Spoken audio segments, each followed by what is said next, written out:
Apple's long-rumored smart display will reportedly cost $350.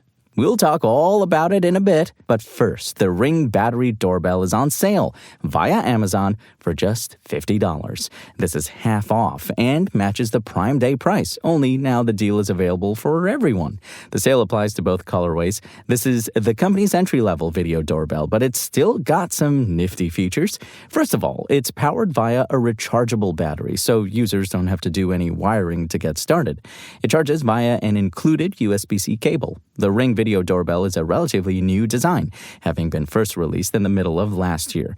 It offers improved video when compared to the previous generation, in addition to a 23% increase in battery life. It can also handle head-to-toe video, which is handy when trying to suss out who is at the door. The doorbell sends out real-time alerts, and there's a live view available via the smartphone app. This app also allows for conversations. It can hold on to recordings via the cloud, but only for those subscribed to Ring Home. A subscription includes access to 180 days of video history, but does cost $5 to $20 per month.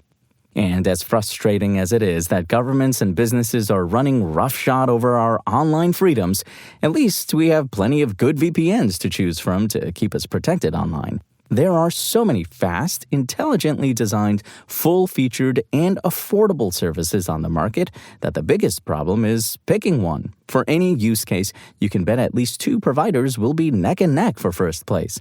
On the other hand, the VPN world is still the Wild West in some ways. It's easy enough to slap a cheap VPN together that the market is flooded with low-quality apps that put more money into advertising than infrastructure.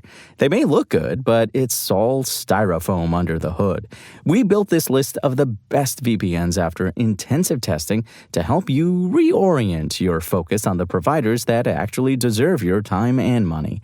Which one truly fits your needs is dependent on who you are and what you do online, but if you pick any of my 7 recommendations, you can't go too far wrong. Check out our list of the best VPN service for 2025 at Engadget.com.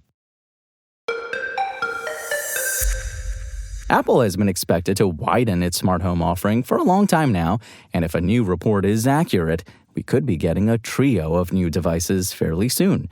According to Bloomberg, Apple is working on an indoor camera and a smart display to arrive in 2026, as well as a tabletop robot, with the latter expected to launch in 2027. An Apple-made smart display, in particular, has featured heavily in the rumor mill for a number of years, but it appears to be closer than ever. Bloomberg's Mark Gurman reports that Apple's new Home Hub will have a 7-inch square LCD display, a built-in FaceTime camera, and an OS that dynamically adjusts depending on who's using it. It will also ship with an improved version of Siri that will behave more like ChatGPT or other chatbots in how it uses the web to answer your questions. The product, along with the more advanced Siri chatbot, had been slated for release earlier this year, but Apple reportedly scrapped those plans in favor of a spring 2026 launch.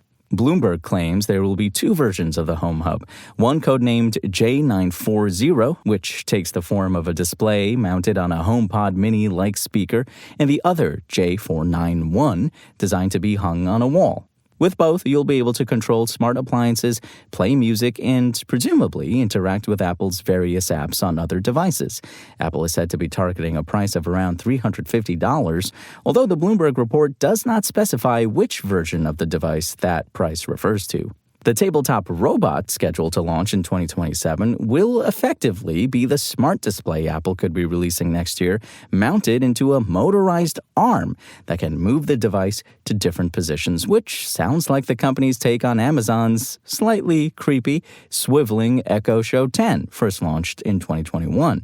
This product will have a larger 9-inch display, but is said to be delayed after Apple encountered engineering challenges with the motor. Bloomberg reports that all 3 of these devices will be built in Vietnam, which sources said represented a major change in how Apple launches a new product category, as it has traditionally relied on China at the outset. In 2020, it emerged that Apple was looking to diversify its production by moving some of its iPad and MacBook manufacturing to Vietnam, and the U.S. trade war with China has only intensified during Trump's second administration. Vietnam has not escaped tariffs of its own, but they're less severe than imports from China.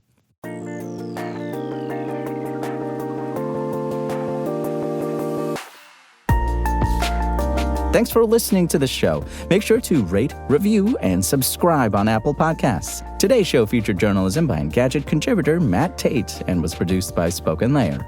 I'm Imran Sheikh, and as always, we'll talk more tomorrow.